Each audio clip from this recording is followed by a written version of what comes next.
Yes, people, what's happening? Welcome back to the channel and welcome to another live stream and your daily transfer update. Plenty of more news to get into today, guys. The future of Callum Hudson-Odoi. Mauricio Pochettino is set to hold talks with Hudson-Odoi, obviously coming back from a disappointing loan spell at Bayer Leverkusen. He's got 1 year left on his contract, so he needs to sign up and fight for his place and stay if that's what he wants, that's what Pochettino wants, or he's going to have to be sold to this summer. Reports saying that interest from Crystal Palace and Nottingham Forest, maybe for as little as £10 million. Obviously, we've got the latest on Manuel Ugarte as well. Chelsea reportedly coming out of Portugal have only offered €2 million per season to Ugarte compared to the PSG offer of £5 million. Now, obviously, Ugarte does supposedly prefer a move to the Premier League, but that wage difference could be a bit of a stumbling block for us. Plus, potential reports linking PSG with Jose Mourinho, potentially announced after the Europa League finals. I'm not sure how much truth is in that. The pull of Mourinho could be too much for Ugarte to turn down. So there's lots and lots to get into, plus 10 to 12 players that Chelsea are looking to offload. So we're going to dive into all that news, people. Make sure you get involved in the chat. Leave your thoughts in there. Any questions, I'll get through as much of it as I can. Keep smashing the likes. Subscribe to the channel if you're new around here and you haven't done so already. And let's get this show on the road, guys. So let's kick it off with Callum Hudson-Odoi then. Obviously, do you know what? I look at Hudson-Odoi and I think it's kind of still mad how he's only 22 years old. Like this, he's so young still. You forget how young he was when he was playing regularly for Chelsea, playing really well. And I look at Hudson-Odoi and I just think, along with Ruben Loftus-Cheek, perhaps maybe Ruben a bit more, but for me, both of them, like, it's a madness how it's the biggest what if for me. Like, what if those guys didn't pick up those terrible Achilles injuries? Like, it's like, because they were cooking. Like, Hudson-Odoi was playing really well under Mauricio Sarri in that breakthrough season, 17, 18 years of age. Everyone was screaming for him to play and whatnot. We turned down the 70-odd million quid from Bayern Munich for him. He signed a new 5-year contract. Was playing semi-regularly, was playing fairly regularly under Tuchel when Tuchel first took charge. And then it kind of just fell away a little bit. He fell out of favour under Thomas Tuchel, and it was clear that he wasn't really going to be part of the plans. But I just think that injury to him was a massive setback. You know, Callum's an explosive player, pace, that sort of Achilles injury. Just didn't look like he had that same speed, that same directness that he had pre-injury. And let's make no mistake about it, you know, there's still a lot of potential in Hudson-Odoi.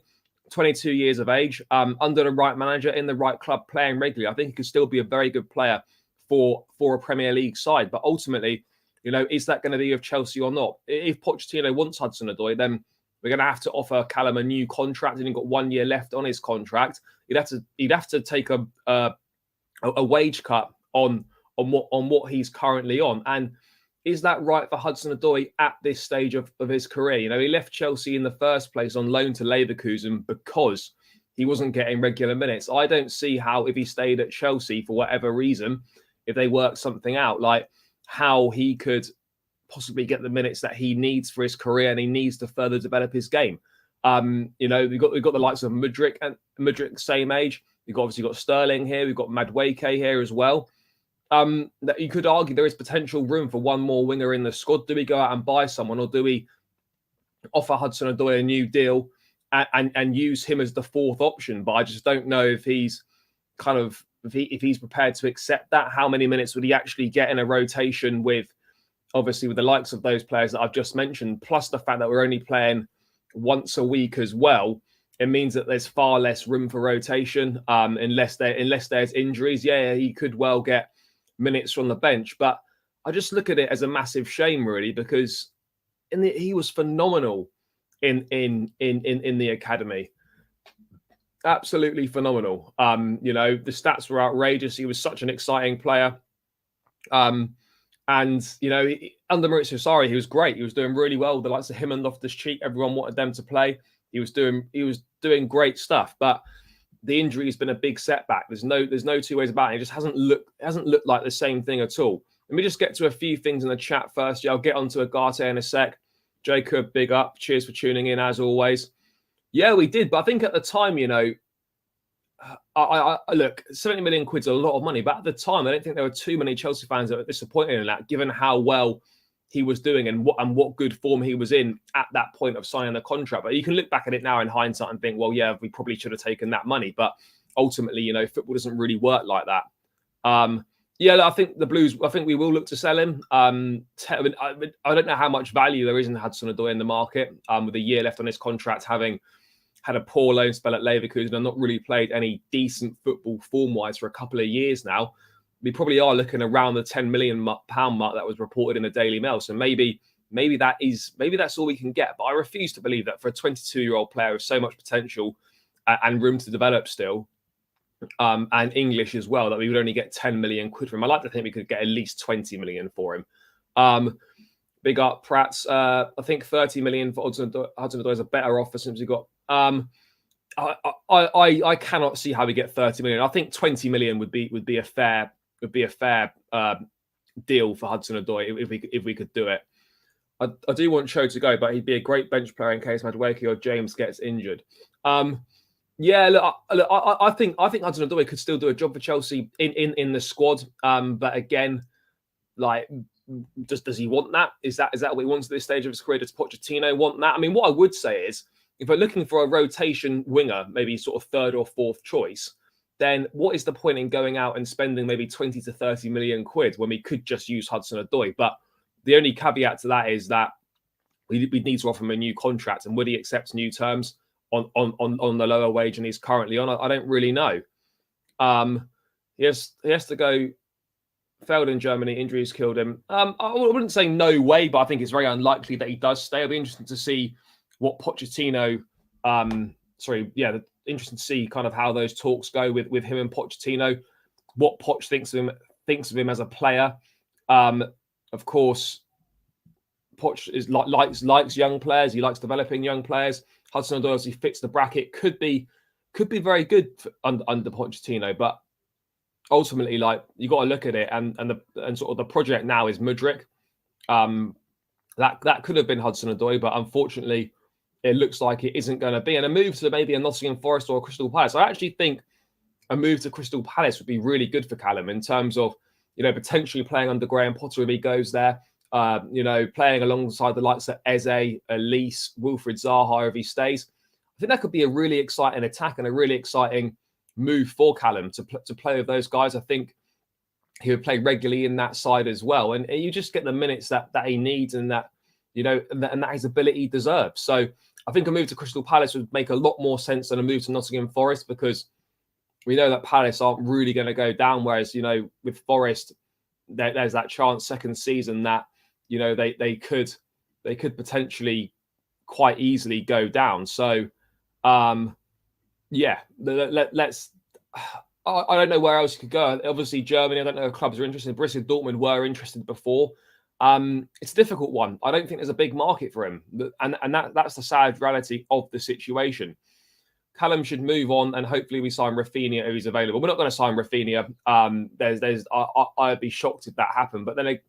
But again, it depends on Barcelona, how desperate they are financially, and obviously whether they're still trying to push through with this deal to try and bring Messi back to the new camp. Then obviously they would probably need to offload one of their better players, which Rafinha would fall into that category. But I think Rafinha to Chelsea, certainly at this stage, is highly, highly unlikely. Yes, big up my guy. Make sure you smash the like button, people. You know exactly what to do. You know exactly what to do. Let's get those likes up, guys. We're on 13 already. Not bad at all. Let's get this up to 20, though. Let's get this show on the road, people. What else we got here? If this Ugarte thing is true, that's just so stupid offer. We're obviously not really that interested in him. No, I don't think that's...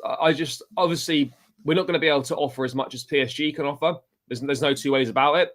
You know, there doesn't really seem to be a wage structure at PSG, whereas at Chelsea, we're trying to offer a lower base wage with performance-based incentives to increase that pay, which is something that I actually think is really good that the new owners have done since coming in, because we can't just be playing players, you know, whatever they want all over the shop.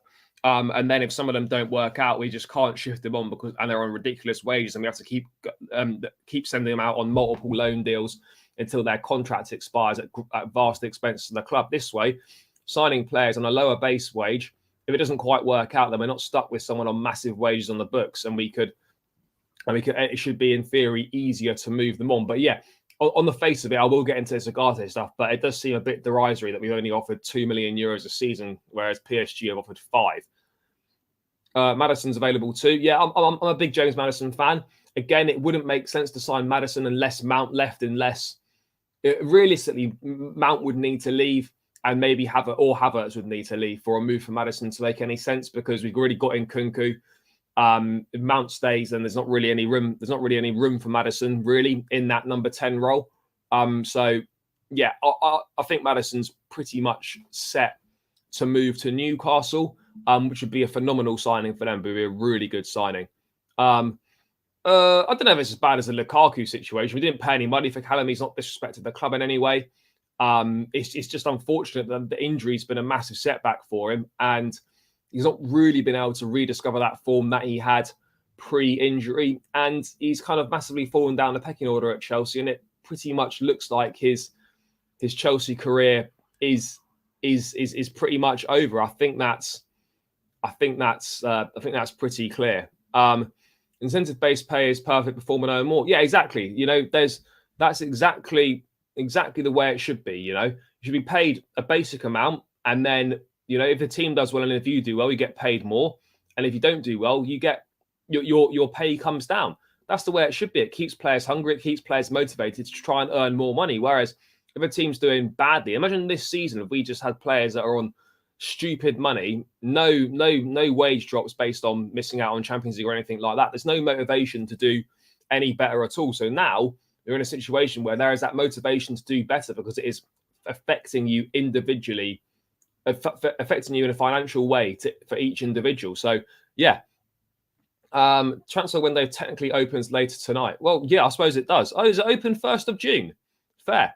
I mean, I don't really think that it doesn't really make too much difference if we're being perfectly honest. But yeah, transfer window opens tonight.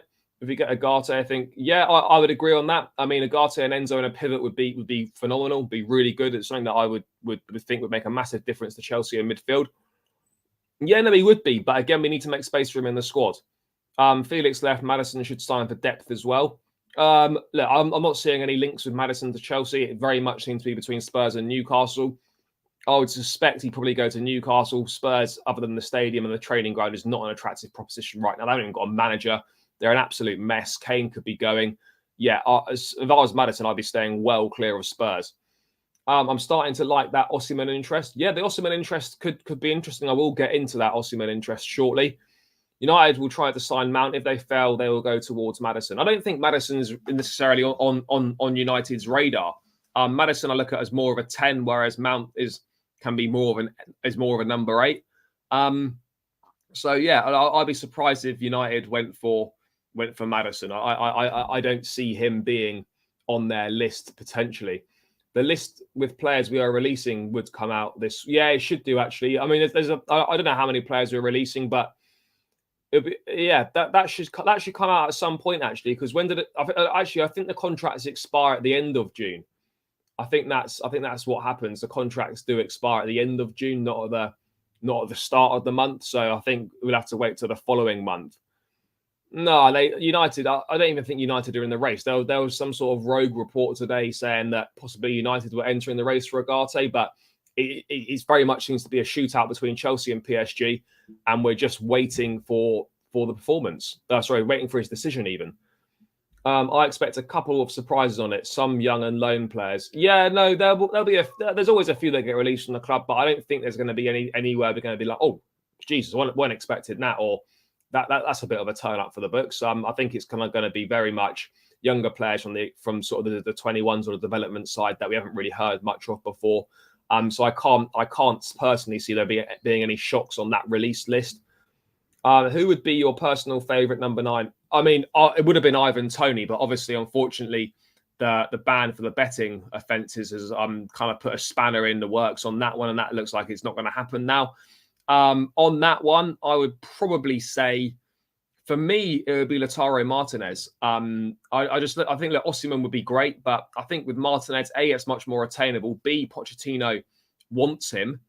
And I think it could be a good fit for us, a good profile for us. Osimhen is obviously a great player, but again, massive money. There's going to be a lot more interest from other clubs in him. Is he going to want European football straight away? You know, these are the sort of things that we need to consider. Obviously, would he be willing to drop into our wage demands? And there's always that thought in the back of your mind where you're just like, shit, another big money striker.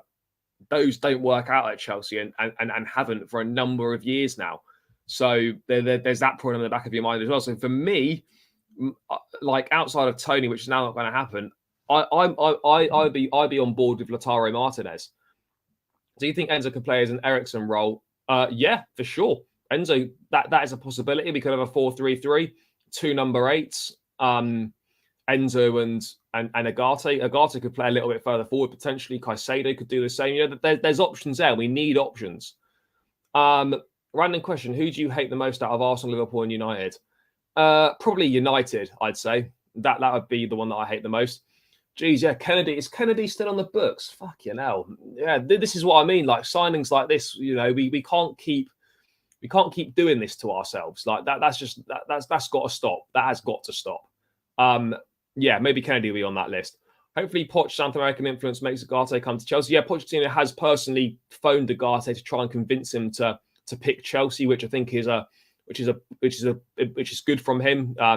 You know, he's already making moves before he officially starts. So, yeah, you know, it's good to see that Poch is on the front foot. He's proactive and he's making decisions at the club, and that's the way it should be. You know, the manager should be involved with these sorts of decisions. Yeah, and Kunku and Fana have been called up for the French side today. Let's see a bit on who you think we're cutting before the season starts. Yeah, sure. That can be arranged. I'll get some of the boys together and we'll do that. Appreciate you tuning in as always, mate, and thanks for the kind words. Vlahovic is more clinical and probably cheaper than Lautaro. I don't know if Vlahovic would be cheaper than Lautaro. It's a tricky one there. I'm not too sure on that, if we're being perfectly honest. I don't think there's too much in it. There's really not. There's not much in it at all. If we want Ugarte, we need to at least double our offer. But I thought all the new signings taking a pay cut as no European football, so can't bring in one in on more than Enzo. No. You could have a base fee. You could have a base salary more. But obviously, like Enzo reportedly is on less than 100k a week at Chelsea. So obviously that can increase accordingly. With European football and whatnot, but he's not on a massive base salary at Chelsea, and I think that's the way it should be. Yeah, Bakayoko and Bubba Rahman are still here. These are the sort of things that I'm talking about. We've got to start being serious again in the market and not just making signings like this, which are a drain on resources at the club. Because Bakayoko, this must be the end of his 5-year deal. Probably be the same with Bubba Rahman, and these guys have barely played for the club. They're probably on decent wages, and all they've done is just been loaned out season after season at a vast expense to the club, and that is not a way to operate a football club. We have to stop getting that. Remember, we have a lot of young players coming in, so we're definitely selling some, just releasing. Well, I mean, according to like reports, basically, unless you're a young talent where a loan's going to benefit you and you're part of the plans for the future, then Chelsea are going to be seeking permanent deals for everyone. We're not going to be going down this road where we're sending players on multiple loans until their contract runs out. You know, if you're not viewed as a prospect for the future or as a young player that needs obviously minutes to develop his game before being ready for the squad, then the club are going to be looking to sell on a permanent basis, which I think is a really good move to be doing. There's no two ways about it. You know, we have to move away from just sending players out on multiple loan deals. It just doesn't make sense to be doing that. Who do you want Chelsea to play on their first game of next season? Spurs away would be great, but I don't really care. I really think we don't need a centre-back. No, we don't need a centre-back at all. Absolutely don't need a centre-back. Aubameyang's a weird one. Got him to not use him. Well, the only reason Aubameyang came was because of Tuchel, and Tuchel left after one game with Aubameyang, and then that was kind of it. Chelsea would have never, ever gone in for Aubameyang if Tuchel wasn't in charge. So, yeah. That's why Aubameyang's barely featured. Of all the comings in from loan, I would only consider Martson will be sold because Lewis Hall's better than him, and we've got Cucurella and Chilwell as well. So Martson, I think Chelsea will sell Martson. We need to sell a centre-back as well. I'll get into all this centre-back stuff also. 12 players out the door. Yeah, that's the plan. Let's think that it's easier said than done, but, Felix is obviously gone. Loftus-Cheek on his way to AC Milan. Dujon Sterling's gone to Rangers. We're making a start. Aubameyang will obviously leave the club as well. So yeah, we are making a start. But we got a lot of work to do. We have got a lot of work to do. Right. So yeah, let's round out that Hudson-Odoi stuff. So obviously, as I was saying, breaking news, check Fabrizio. Let's have a look, people. Is this good breaking news or not so good breaking news? Kovacic to Man City. Wow. Let's get into this, people. Mateo Kovacic to Manchester City. That is a mad thing. I think though what that would suggest to me is, let's have a look at this.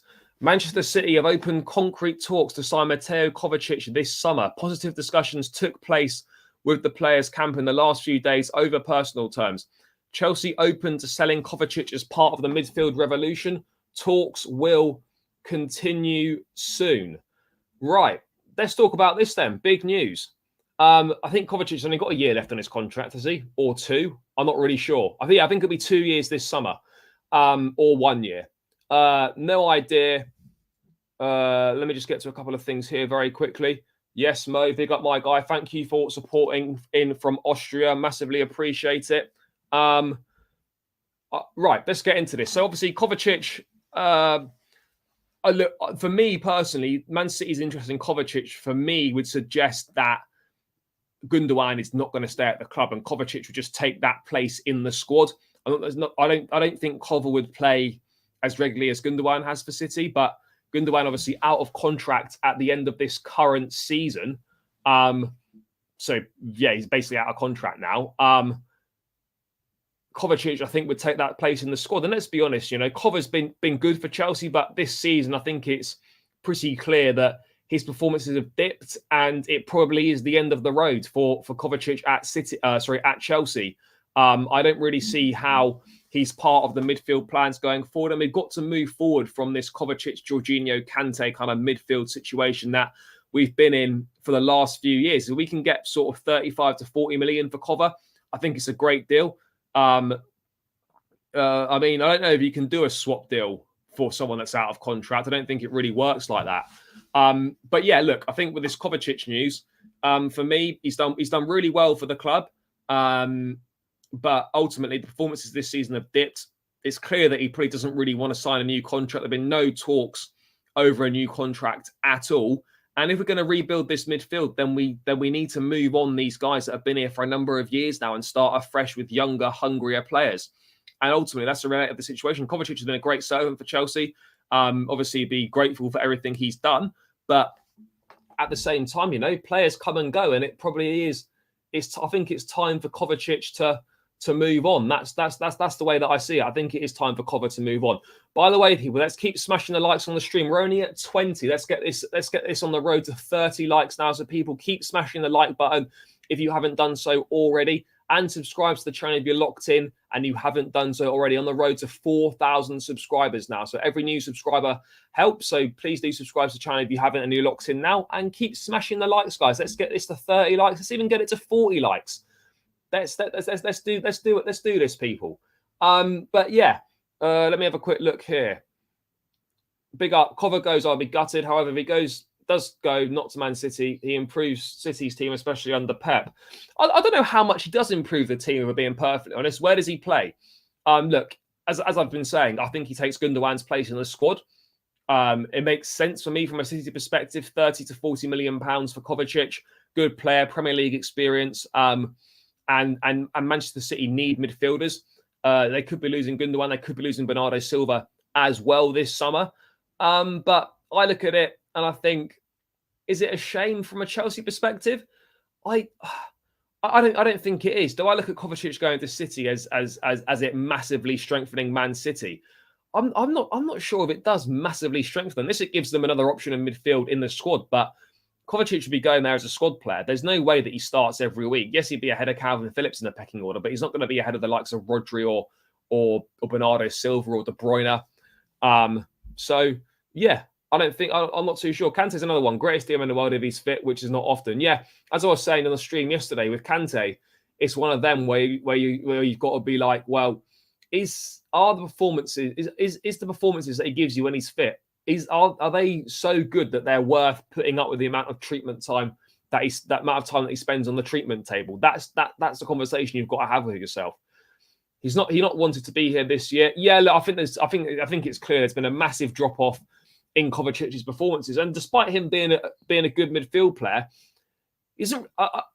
I don't know what he does. That's the problem. I don't want to sound like I'm being disrespectful with that, but I don't really know what he does because he doesn't score that many goals. He doesn't really get any assists. So what is he doing? And he's not a defensive midfield player either. So I don't know. I'm not really sure about that. I'm really not too sure about it. But I think as part of our midfield revolution, as Fabrizio's put it, then we have to move on from these names. We have to stop living in the past. And I don't subscribe to the logic. Oh, we're making a mistake because Pep wants him. Like Man City need squad options in midfield, and Kovacic provides a decent option in midfield as a rotation. They're going to be in multiple competitions, and he does provide a good option. And I think, as I said, for 30-40 million quid, I don't think Chelsea can go too wrong with that. I think it makes perfect sense. I really do. It's been evident now for the last 12 months or so that he's not been in it. It's better he goes. So yeah, I think that's the way to look at it. And yeah, okay, it would maybe be a little bit of a shame, but ultimately, if Kovacic leaving means we get Ugarte, means we can get Caicedo and whatnot, then we've got to create space in the squad for these younger players coming in as part of this rebuild. So for me, there's no sort of sense of disappointment that Kova could be going to Man City. I really don't have a problem with it. We need to keep Kante, but as a rotation, since his fitness isn't all that good, unfortunately. Yeah, no, for sure. I would keep him as a rotation option potentially, depending on how many others go, depending on how many come in. And we need that experience in the side as well. It's all very well having these young, exciting midfield players, but we do need some experience alongside it, particularly with Kovacic looking like he's going now. I think it's even more important that we keep Kante for that experience factor as well. Fab did say our midfield will be rebuilt. When I heard that, I knew Kova and I believe Kante will go as well. Yeah, I mean, I think we knew Kovacic was going, but I think Kante looks like to me that he's more likely to not stay now rather than staying. Because a couple of months ago, it was pretty clear that he was apparently really close to signing a contract, and now that's gone all quiet, and talks have been paused. So I'm not really too sure what's going on here. I think we will keep Aspie this season as his final year, but he'll play like a John Terry role. Yeah, look, for me, while I was at the game on Sunday, I wasn't getting any sort of this is a final goodbye for Aspie vibes at all. Unless he's just very good at keeping his cards to his chest and hiding his emotions, then to me, it looks like Aspie will be here next season. I think he can play an important role in the squad, more off the pitch than on the pitch. But I think for me, it looks clear right now from what I saw on the final day of the season that Aspie will more than likely be at Chelsea next season. He will be a squad player at City, no doubts about it. Cucurella, keep or sell. No, I'd keep him this summer unless you got an offer of like 50 million quid, which is not going to happen. Then I would be keeping Cucurella this summer for sure. We watched Cole perform in the World Cup, and as he came back, he was injured. Yeah, I know. We had to manage his minutes because apparently he was nursing a knee problem before the World Cup, and then he goes and starts every single game for Croatia. And then as soon as he comes back, not really fit again. Look, for me, his head's not been in it at Chelsea for the last 12 months or so. And as I said, we've got to move on. We have to move on. Cucurella could do well in a Poch system. Yeah, absolutely. And, it's only been 1 year. Cucurella's a good player. We've seen that. And yeah, we just need to make sure that, he has a better second season. Absolutely. We had Kovacic at Chelsea. Yeah, it's time to move on. Players come in, they give you good service, and then you know, you move on from them and you bring younger, fresher, hungrier players in. That's just the way football works, unfortunately. And Kovacic now clearly surplus to requirements at Chelsea, clearly doesn't want to be here, clearly fancies a new challenge. And I think a move to Man City probably suits all parties really well. PSG offering, yeah, they are. I'll get onto this shortly. Yeah, and then Lampard played him injured as well, which didn't really make any sense whatsoever. Really didn't make sense that at all. But it is what it is. So it looks like that Kovacic could well be going to Manchester City. Fabrizio also saying that Kovacic is massively respected at Chelsea, but the idea of the club and the player is to part ways and try something new. I don't think there's any issue with that at all. No problem with that at all. If a player wants to try something new and move on, then no problem. No problem at all. So yeah, it makes sense. And he's probably one of the players as well that will get us probably one of our higher fees. And that's the way it's got to be. That is the way it's got to be. So yeah, it looks like Kovacic could well be joining Manchester City, guys. So let's keep an eye out on that one, see how that one moves. But Chelsea are looking to get business done quickly, whether that's outgoings and incoming. So it does look like that Mateo Kovacic will be going to Manchester City, and that deal looks like could be heading towards completion fairly soon if things proceed like we think they're going to be. So looks like Kovacic could be joining Loftus-Cheek on his way out of the Chelsea midfield. So that's 2 out, which means that 2 more would need to come in. So yeah, we're freeing up space in the squad now. Let's see what happens, guys. Let Kova go. They'll be lucky to get 20 games out of him and more than 1 goal. Yeah, look, I don't think Kovacic is going to play many games at Man City. Well, certainly not as many as he would play at Chelsea. But again, it makes perfect sense for Man City. You know, they're getting a good player, squad player, rotation, playing in 4 competitions. You know, it makes sense for them. And if Kovacic wants a new challenge, then fair play to him. No hard feelings, and we move on and we bring in some younger, better midfield players. That's the way that I see it. Moving away from this Kovacic news, then, guys, let's get you up to speed with the latest on Manuel Ugarte, the Sporting Lisbon midfield player. So, let me bring this up now. Where is it? Have I just got rid of it? No, I haven't got rid of it. Let me just quickly bring this up. There is an issue if we don't get our targets. Yeah, this is where it does become an issue, because yes, we need to get rid of players, but also, you know, I've got no problem with us getting rid of the likes of Loftus-Cheek or us getting rid of Kovacic, etc. But it now means that we absolutely have to get in the targets that we want. We cannot afford to miss out on Ugarte. We can't afford to miss out on Caicedo. Declan Rice, I think, is going to go to Arsenal or Bayern Munich. I don't see Chelsea really being in the race for Rice right now. So we have to get Ugarte done, and we need to sign Caicedo as well. So yeah, the pressure's on us now. The pressure's on us in the market to move fast and get these deals done. It's great to see these guys moving out the door, but we've got to get our targets in to replace them. You know, getting these guys out the door is only half the issue. So, you know, we've got to get new, better ones in through the door. People keep smashing those likes. We're on 33 now, guys. Let's get this up to 40 likes, people. Let's get this up to 40 likes, you know. You can do it, guys. You've done really well so far today, guys. So let's keep smashing the like button, people. What have we got here? Any news on Kane's future? No real news on Kane's future. Obviously, Levy and Spurs maintain that he's absolutely not for sale. He's got 1 year left on his contract now. It seems that United are probably going to be the only team in the Premier League that Kane would go to. Yes, you know, you're going to get the links with Chelsea because of the Poch factor now, but ultimately, for me, there's 2 scenarios here. Kane either stays at Tottenham and leaves on a free next summer, or he goes to United. Yes, if Benzema goes to Saudi Arabia, then Madrid are going to be in the market for a centre forward, but I'm not sure if they'd go for a cheaper option or they'd go for a sort of a big signing and try and throw everything at Kane. But in terms of Kane's future, there's not really too many concrete updates on that.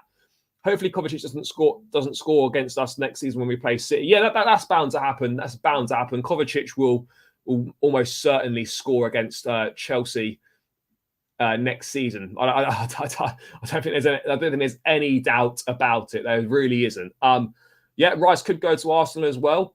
Realistically, what can we hope for next season? Well, top 5 gets Champions League now under the new model. So yeah, top 5. We have to be looking for the top 5 places next season, playing once a week. We have to. Simple as that. But yeah, people, let's get into the latest updates on Manuel Ugarte. So, Todd Bowley was present in the meeting yesterday. He met with Manuel Ugarte, George Mendes, and George Chijane. I think I've pronounced that properly. He was presented with a €2 million annual salary through a long-term deal, death row contracts at their finest at Chelsea, in order to soften the investment, spreading it over several years and reducing the impact of spending on UEFA fair play. Yeah, as we've been doing. Ugarte saw Chelsea as almost a done deal, but is now reticent over his future after seeing a disparity in wages. Everything will be solved in the coming days with a new round of negotiations set to take place between the clubs and player. PSG also offered Sporting to pay in 2 instalments of 30 million, while Chelsea offered it over 5 instalments. Now, this, for me, from a Sporting Lisbon perspective, they want to get the money as quickly as possible. So to receive it in 2 payments is certainly going to be more appealing to them than receiving it in 5 payments from Chelsea. Now, from an Ugarte perspective, it's clear that I think it's clear that he wants the Premier League move. He wants to join Chelsea, but at the same time, we're looking at it and we're thinking, "Fuck, there's a 3 million gap in annual salary." And just to put it into summary, just to summarize how kind of disrespectful this €2 million a season offer is, he'd be on about $5,000 more than Bettinelli's on. That is a mad disrespect. There's no two ways about it. That is an incredible level of disrespect. To only be giving him $5,000 more a week than Bettinelli. Let's have a look quickly here. Realistically, what can we hope for next season? I've already done that. Ugarte is, yeah. I mean, let's hope not. One way or another, I think we'll get a resolution to this by Monday. Is my feeling. I think this week a decision will be reached and we'll have our answer. Hopefully he agrees to join Chelsea, but if not, then I suppose we've only got ourselves to blame if this is true that we've offered €3 million less. I don't know if that's a bargaining, if that's like a tactical ploy from the Portuguese press and a briefing from Sporting to try and get Chelsea to up their offer. I'm not really too sure. Kovacic midfield masterclass again. Yeah, top 4 is a given. This is Chelsea, not Arsenal. Top 4 is not a given. It's absolutely not a given. Yes, we're Chelsea, and yes, we demand the highest standards, but we're coming from 12th in the table. Top 4 is absolutely not a given next season. I think it's true that we've definitely offered less money than PSG. Whether it's £3 million less a year is I don't know, but nothing would surprise me with Chelsea. It seems to be amateur hour with certain parts of the club. You can't go into business negotiations thinking, well, one team's offering 5, we'll go in and offer 2 and try and convince the player that our project's much better. The Chelsea project probably is a lot more exciting than the PSG project. No two ways about it. But at the same time, €2 million. I can see why Ugarte would be thinking, hang on a second, guys, you need to up your offer a little bit. Even if he went to 3 or 3.5 or something like that. We just got to get these players over the line. I understand that you don't want to overpay and understand you want to get a deal that fits in with the wage structure that you're looking to work at the club right now. But ultimately, we need Ugarte. We need these players. Pochettino wants Ugarte. He's personally phoned in to try and convince the player to join. At least now the higher-ups could do their part and actually offer a respectable deal to get Ugarte through the door and get this deal done nice and early so that he has a full pre-season with the club. Disrespectful is the word. It may hurt us with others as well. Potentially, I'm not too sure. We need to do all that it takes to get Ugarte. No tiptoeing around. Yeah, look, Ugarte is a top player. I'm not saying, we need to move heaven and earth. He's unbelievable. But if this is the guy that Pochettino wants, then we need to be doing everything we can to get this over the line. I'm not saying go and offer him 6, 7, 8 million euros a season. I'm saying put in a respectable offer that's not too far away from PSG's. Give it 3, 3.5. And then I think Ugarte will definitely choose us. But right now, it's definitely in the balance. But I'd like to think that, Ugarte wouldn't just literally be would be turning down Chelsea purely for a financial reason. I think, I'd slightly question the character of a player if they were purely turning us down for money reasons and that was the only reason. They'll obviously be within that contract and that offer, there'll be, options to increase that salary based on how well the team does and maybe on individual performance level as well. So it's not like it's going to be, it's 2 million a year annually, but there's going to be performance-based incentives in there as well. That's the way that I that's how I would see it. But yeah, it is looking kind of mad. By the way, guys, 70 of us locked in right now. Let's get these likes up. We're only on 35. Let's get this to at least 50 likes, people. Let's get this to more likes than Chelsea got points this season just gone. 50 likes, smash that thumb button. It takes you seconds. You just got to move that mouse over, hit the like.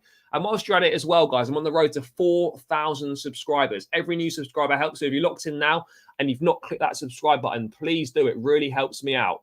What else have we got here? If Jose goes PSG, which is a possibility, yes, reports are suggesting that he could go to PSG and it could be announced after the Europa League final. Don't know how much truth there is in that. I can't see Ugarte going there, especially with Jose's track record with youngsters. This idea that Mourinho's not got a good track record with youngsters is a bit of a myth, to be perfectly honest. He's playing that midfielder at Roma right now. He bought through Felix Joan. I think that was his name. As well at Roma. He does use young players. This idea that Mourinho doesn't use young players is a bit of a mainstream myth. Ugarte could be appealing to go and play for Jose if he goes there. But yeah, Chelsea just got to get a shift on and do exactly and just offer a respectable offer to get this deal done, because Ugarte is not the only midfielder we need to bring in. We need to move quickly. We need to get this Ugarte deal wrapped up, and then we've got to move on to Caicedo, maybe move on to Romeo Lavia as well. We've got to be doing this. We've got to be moving fast in the market, and offering stuff like this and fucking about with shitty little offers like 2 million euros a season to a top player it's disrespectful. That's what I'm going to say. It's disrespectful. No two ways about it, guys. We need to move quickly on Ugarte so we can start talking to Caicedo. Look, what I would also say is that Chelsea will not be operating on all eggs on one deal and then moving on to the next deal. We'll be having we'll be running multiple deals alongside each other. That's kind of how it works. You don't just have negotiations with one player, and then once that's concluded, you move on to negotiations with the next. You've got multiple avenues of negotiations going at the same time, so that if one deal falls through, then you're already in a position to strike quickly on another deal. You're not having to start from scratch. That's the way it goes. Tammy doing all right with Jose. Yeah, look, it's been a bit of a difficult second season for him, but yeah, look, he's done all right, and he does play. Yeah, and I think that's the reality of the situation. It's like anywhere. If you're good enough, you will play. It's as simple as that. That's how it works. If you're good enough, you play. No two ways about it. You've got many average at best players on 150k plus, and we offer a player Poch really wants 60k. Crazy if true. Yeah, look, I understand that the club are looking to obviously do this new wage structure and that, but it does make a little bit of a mockery of the situation that we're in right now. That we're only offering 2 million euros net if this report out of Portugal is to be believed. We've got to be more respectable than that. Agree with you. We have to move quick. Yeah, exactly. Particularly with the fact that we don't have the Champions League football as well. We need to be moving double time. We've got to be getting a fucking shift on here.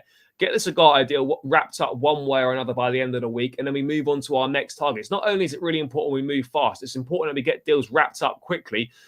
I'm not saying that every deal can be done before pre-season starts, but ideally we want all our signings in place so they can have a full pre-season, particularly with a new manager, Mauricio Pochettino. We need all the players there from day one. We don't want players joining weeks in. I understand that some deals can take a little bit longer to conclude and whatnot, but we want to get the bulk of our business done before pre-season kicks off.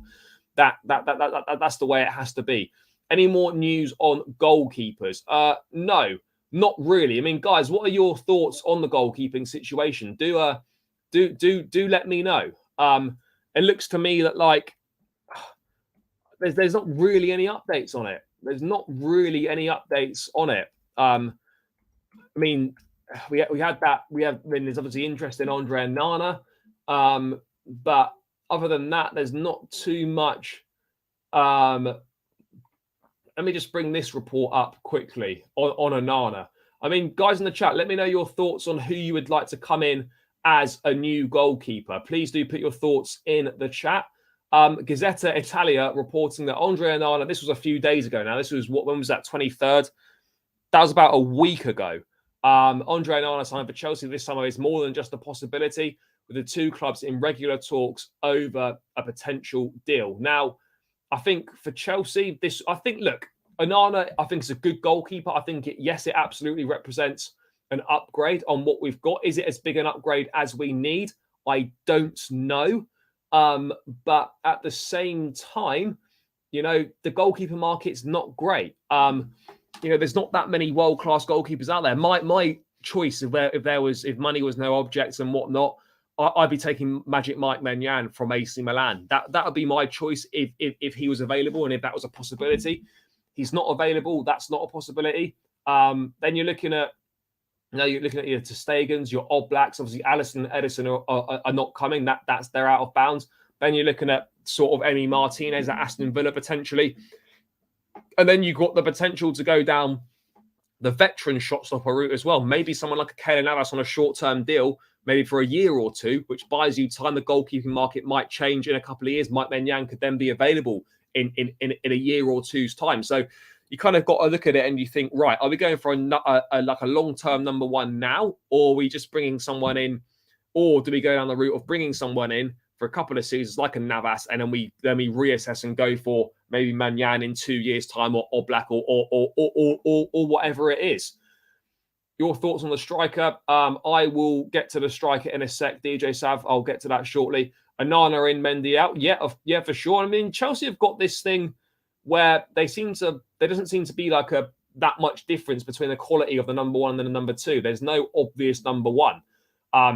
If that makes sense. Chelsea have always had two very good goalkeepers. There's not been a massive drop-off in quality. We had Cech and Courtois. We had Kudachini and Cech. And then Kepa and Mendy. I know Kepa and Mendy aren't the best, but they have played well for this football club. So yeah, it's an interesting one. The Valencia keeper again as well. I don't think Valencia are getting relegated, are they? I think he's a Georgian international. Emi Martinez is an interesting one. I don't know how much he'd cost. Is he better than what we've got?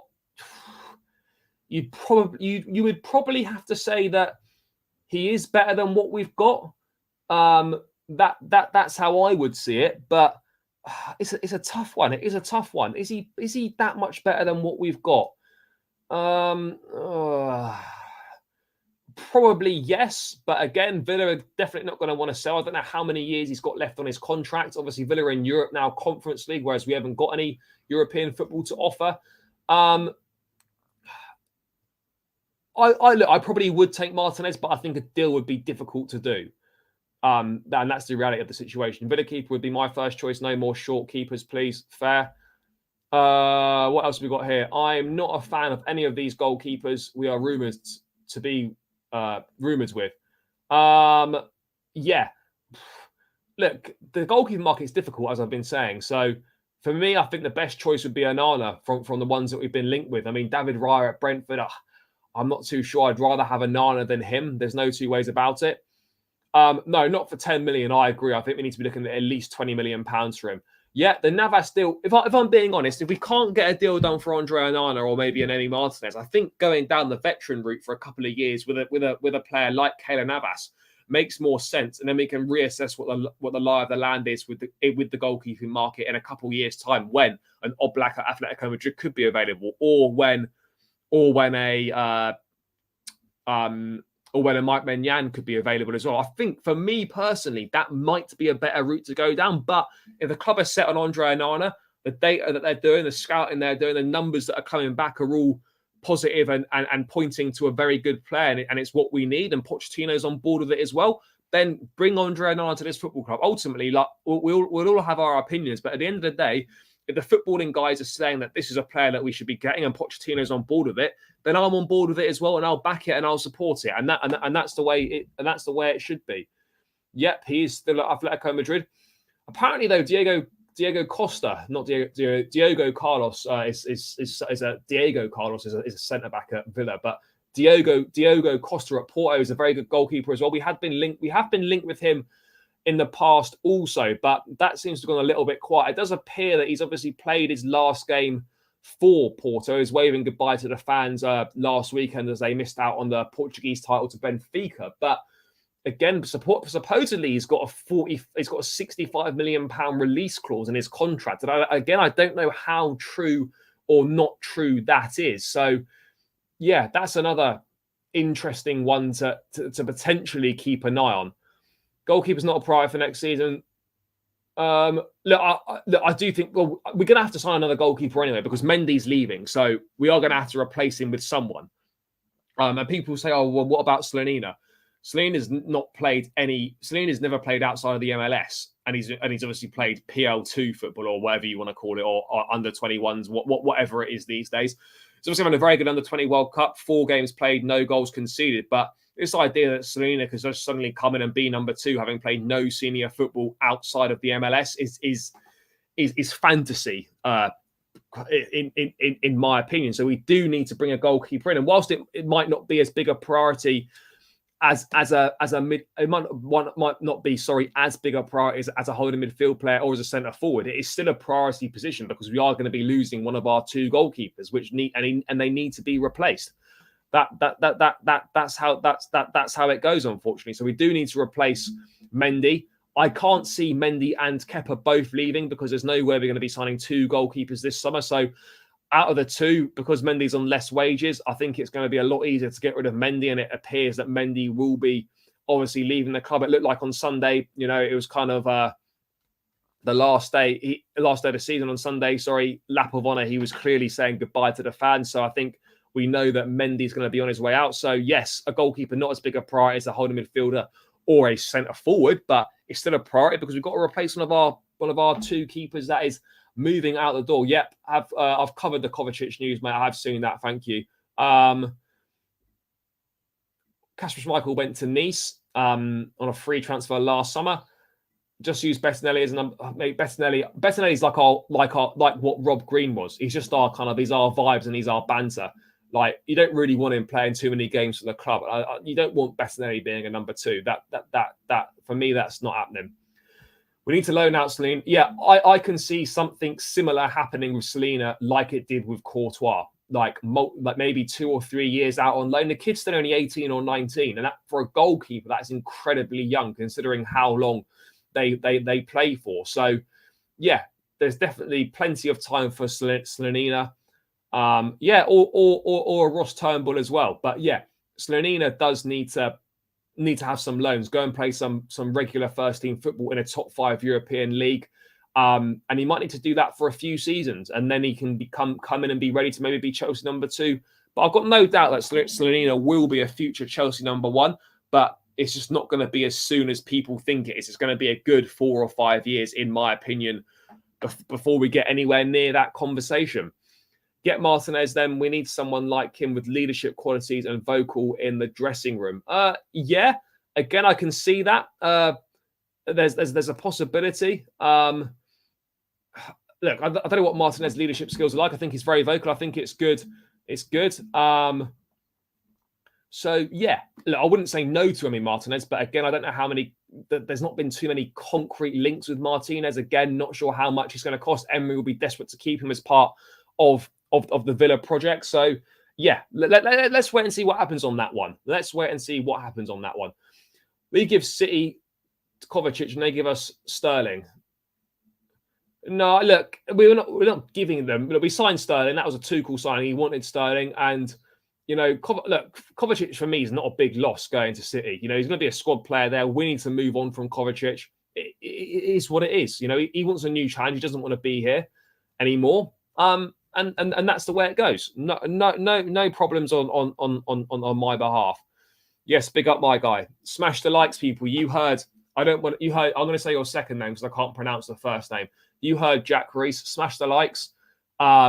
So people, have we hit that 50 likes here? Let me check. No, we haven't hit the 50 likes. We've got 4 more likes to go, guys. Let's get this to 50 likes, people. You know what to do. Let's hit it. 4 more likes, guys. Let's get it to 50. Maybe even we could push 60 by the time we round up. But let's hit that 50 like, people.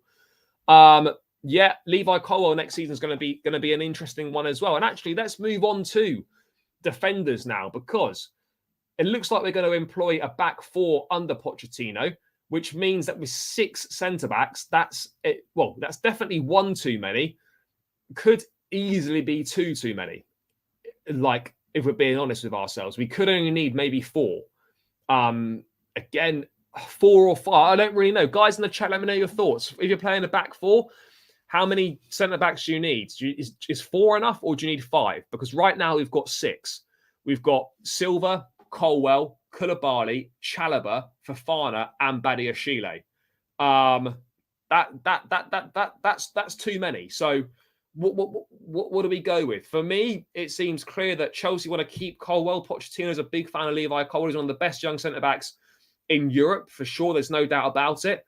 And it would be a massive mistake for us to lose Colwell. So we're going to have to lose someone. I'd be disappointed if Chalobah left. I don't think it makes sense. 1, because he's young. 2, he's versatile and can play multiple positions. He can play right back as well. He can play in a 2. He can play in a 3. Koulibaly, on the other hand, offers 0 versatility. He's on big wages, 200 odd K a week, and he's 33 years of age. So for me, if we're going to get rid of one centre back, it would be Koulibaly, in my opinion. I think Koulibaly has to go. That's the way I see it. Out of those 6, I mean, it's going to be between Koulibaly and Chalobah.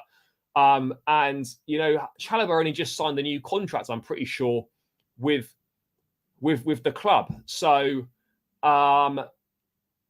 I'd be surprised that, but then Koulibaly's then just come on big wages. I mean, maybe we could send him back to Napoli if Kim Min-jae leaves. If his release clause is met, then there's a possibility that we could ship Koulibaly back to Napoli, maybe. But I don't want to see us lose Chalobah, because I think he's young. I think he's a top player. He's versatile, as I was saying. So it makes more sense to keep him around the squad. And I'd like to think that Pochettino would see more value in having Chalobah as part of the squad than he would having Koulibaly. So, but then again, it's going to be a lot more difficult to shift Koulibaly, having only just joined. He's on big wages as well. Is he going to want to leave after just one season? It's really hard. It is really tough. I don't really know what we do in this centre-back position. It's clear Fofana, Badiashile, Silva definitely staying. Colwell's coming back into the mix. And then you've got the issue of Koulibaly or Chalobah. Which one do you go? For me, I'm Chalobah over Koulibaly all day long. No two ways about it. We need to shift Chalobah. I don't think we do need to get rid of Chalobah. I presume you mean Datro Fofana. Definitely not Chilwell. Sterling, as much as I'd like to get rid of him, he's not going anywhere. He's on 300 odd K a week. He's only just signed. If he's shit again next season, then I think there's a conversation that we had to be getting rid of him. Chilwell's not going anywhere. Just signed a new 4-year contract with the club. I do agree that Fofana needs to go out on loan somewhere. And then Gallagher, I think, can go as well, potentially. So yeah, let's kind of see what happens. Yeah, I'll be tuning in tonight. Big up my guy Jose, the GOAT, going for number 6. He's going for 6 from 6 in European finals. If anyone's going to do it, it's Jose, the GOAT. We still love him. I love him. What a guy. Let's wish him well for tonight. Poch wants to build his team around Colwell. However, Koulibaly would be good for experience. Yeah, this is the problem. I look, with the back 4, I don't know how we're going to give Colwell the minutes that he wants, or give him reassurances that he's going to play a lot of minutes this season. Because if we're being real, Silva's going to play. And then it's probably going to be Fofana. But then you've got Badiashile as well. Like, there's so many options here. There really are so many options. So it's a difficult one to know what to do. It really is, because, you know, Badiashile's done really well when he's come in. Fofana's come in for big money and done really well. Obviously, Colwell's a really great player also. There's Chalobah, who's done well for us. It's a really tough decision of who's going to go. But I would agree, it has to be, for me, I'm Chalobah over Koulibaly all day long. Yeah, this is another thing that we have to sort out. James and Chilwell need to be fit for a whole season. I just cannot believe. I just don't know when the last time was that James and Chilwell actually had a season where they were fit, you know, for a full season. Like the last few seasons, they've seemed to pick up one major injury and then multiple smaller ones, and it just, things just don't seem to happen. By the way, people, there's almost 100 of us locked in. Big up every single one of yourselves that are in here. Keep smashing the like, subscribe to the channel if you're new around here, and keep leaving your thoughts in the comments below, guys. I love to hear your thoughts, your questions. I love interacting with you guys. But almost 100 of us locked in, guys. Massive appreciation for the love you're showing on tonight's stream, guys. Let's get this up to 60 likes, people. We're on 50 now. Let's move this to 60 before we round out. Not too much longer to go, but yeah, let's keep it moving, people. Yeah, James and Chilwell, we've got to sort this out. We need to get the team fit. We need to revamp that medical department. Something's not going right at the moment with the medical department. So many injuries are being picked up. Players are clearly being rushed back and they're not ready, picking up reoccurring injuries. That is something that has to be sorted for next season. I won't calm down till we sign Caicedo. Well, mate, you might be quite angry then because I don't know how likely Caicedo coming to Chelsea is right now. So I prepare to maybe be angry and yeah, that might be happening. That might be happening. Ziyech and Christian leaving as a must. Their replacements on Mudryk and Madueke maybe signed. Yeah, look, I think with on the wingers front, I think, you know, obviously Pulisic and Ziyech are definitely leaving. That leaves us with Sterling, Madueke, and Mudryk. Now, for me, we need one more. Now, whether that means, as I was touching on earlier, could Hudson-Odoi be that fourth guy? Or do we go out and buy someone? Or do we get by with maybe using Nkunku there occasionally? If Havertz stays, do we use him there? If Mount stays, do we use him there? Or do we need to go out and get another winger? I think, personally, for me, I think we perhaps need to go and get another out-and-out winger. I think we need two good players in every position. So 2 left wingers, 2 right wingers. So I think we probably do need someone else. I think we need someone else to play down that left-hand side. Yes, Callum obviously fits that mould. And I don't think it would be a total disaster, in my opinion, if he went into next season with Mudryk and Hudson-Odoi, Sterling and Madueke. But I think perhaps we might need a little bit more experience in that position. Yes, we've got Sterling there. We could maybe do with one more slightly more experienced wide man. I don't know who that would be, but yeah, I think we could definitely do a signing another winger. That's for sure. I think Koulibaly. You think Koulibaly and Chalobah will both leave? This is the one dilemma though that goes against Chalobah, is that he's going to be pure profit on the books, having come through the academy, and that's going to massively help out with FFP, whereas Koulibaly doesn't help out with FFP anywhere near as much. So, yeah, this is a little bit of an issue. That's what I do worry about in terms of the club getting rid of Trevor, is because with FFP, he does obviously massively help out in that situation. I think we need 3 midfielders anyway, because Kovacic is going to leave, Ruben's leaving. There's every chance that Gallagher could go as well. And there's every chance that Kante could go. We could be in a situation where 4 midfielders leave this summer. I think definitely 3 are going to go. So we need to bring 3 back into the squad. There's no 2 ways about it. Colwell seems to me good passer. Can we shift him to midfield? Look, there's every chance that could potentially happen at some point, maybe. But look, he's a centre-back. He's still young. He's still learning. Let's see how he develops under Pochettino. Yeah, for sure. With Kova, Kante and Mount potentially leaving, well, we definitely need 2. You could even argue we need 3 if Gallagher, because Loftus-Cheek's going as well. So you could even argue we need 3. Hall over Chilwell. Again, another idea is that Caicedo, absolutely. Panda, I disagree with you here on this one, bro. Like, Caicedo is absolutely that guy. He's 21 years of age. He's a Kante regen. The work that he puts in is phenomenal. Not only is he really good on the ball, he's intelligent, and he puts in all the hard yards off the ball as well. Like, he is the perfect Kante replacement. You know, 21 years of age as well, which is the madness. What I could also say in regards to Lewis Hall is a midfielder by trade. You know, he's obviously been doing very well at left back and left wing back, but his best position is central midfield. So maybe we could find a space for Hall in the midfield. But then again, we've also got Chukwuemeka. So where does he fit in? Does he go in on loan? Do we Brighton reportedly had interest in Chukwuemeka. Do we use him as part of the deal, send him on loan to Brighton for a season to get Caicedo over the line? I don't really know. Mudryk's not going on loan. That absolutely isn't happening. I appreciate your opinion and your thoughts, but I think Mudryk absolutely is good enough for the first team. It's been a difficult period for him since signing, but I think people underestimate how big a step up it is from the Ukrainian league to the Premier League. And he's left a war-torn country that you can't imagine what that's like. New lifestyle, got to learn a new language, new home. These are all things that people don't take into account. I'm fully confident that Mudryk will be cooking next season under Poch, but it is a massive, massive season for him. No 2 ways about it. Yeah, we could see as many as 5 go. We could see Kante, Kovacic, Ruben, Mount, and Gallagher. You could see 5 midfielders leave, potentially. But let me just get to this point that I have brought up on the screen. Let's get to it. By the way, people, still on 50 likes. It's a good effort so far. Let's get this to 60 likes, guys. Come on. Let's keep it moving. We're on 50 right now. Let's get 10 more likes and subscribe to the channel if you haven't done so already. I'm on the road to 4,000 subscribers now, so every new subscriber helps. If you're locked in now and you're not subscribed, please click that subscribe button, guys. Let's get this to 60 likes, guys. What else have we got here? I think Chukwuemeka needs a load. He can't be rotting on the bench at his age. Yeah, no, for sure.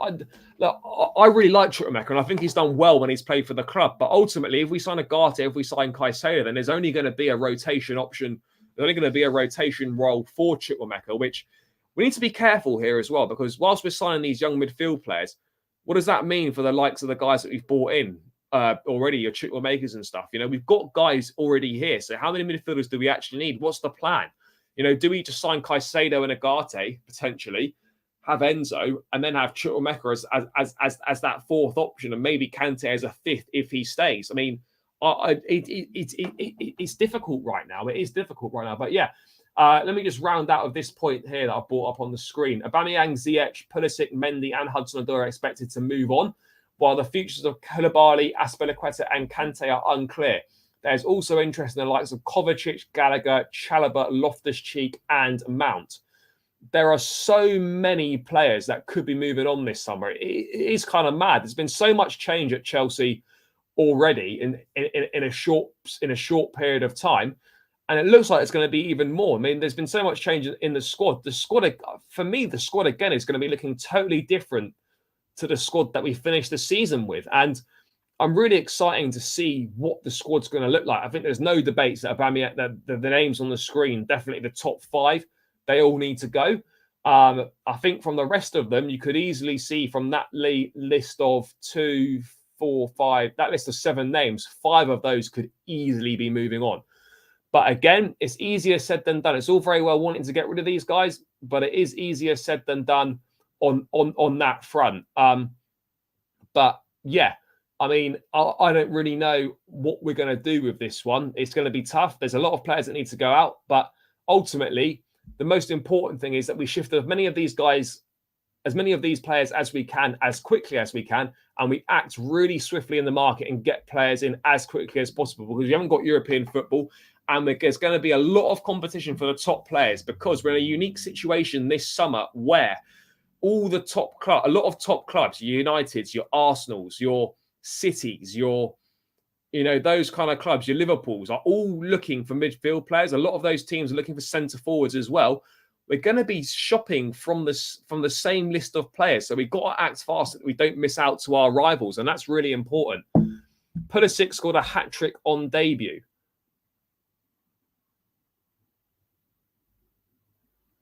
I don't think we can be looking at Mudryk as a flop right now. He's literally just walked through the door. That's the reality of the situation. I'm not passing judgment on players that have just walked through the door. Yes, it's been a little bit underwhelming, but you can see there's clear potential there. There's clear ability, talent. He's pacey, he's direct, he's got quick feet, he's got an eye for a good pass. I think he's got all the attributes to do well. Ziyech and Pulisic must go. When you think they're going to get better, Ziyech and Pulisic, they need to go. They need to go.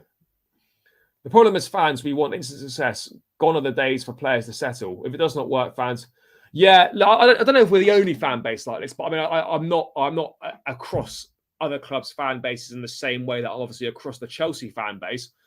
But it is perfectly clear that Chelsea fans, or a section of Chelsea fans, have got zero patience. And if a player doesn't hit the ground running instantly and look like he's really good, then they think they're shit and they write them off.